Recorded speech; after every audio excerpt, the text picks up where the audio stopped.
kita mo na ginawa nila to eh. Oo. Kung wala talagang ginawa sila, they just let the hearing proceed as As it is. hindi scripted, spontaneous. Oo. Siguro mabigyan natin ng credibility, kahit konting credibility yung Quad Committee. Pero with this, it threw a monkey wrench on their script. Nawalan silang, wala totally. For me ha, kung ako, tanungin nyo, walang credibility yung Quad Committee. Tulad ng sinabi ko, unang-una, saan ba galing yung Quad Committee? Kay Martin Romualdez. Sino bang kapartner ng Martin Romualdez? Si Lisa Marcos. Ito yung mga,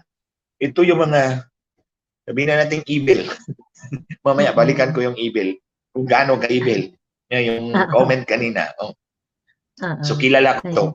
So, I know na wala tong credibility, and the testimony of Colonel Grijaldo simply confirmed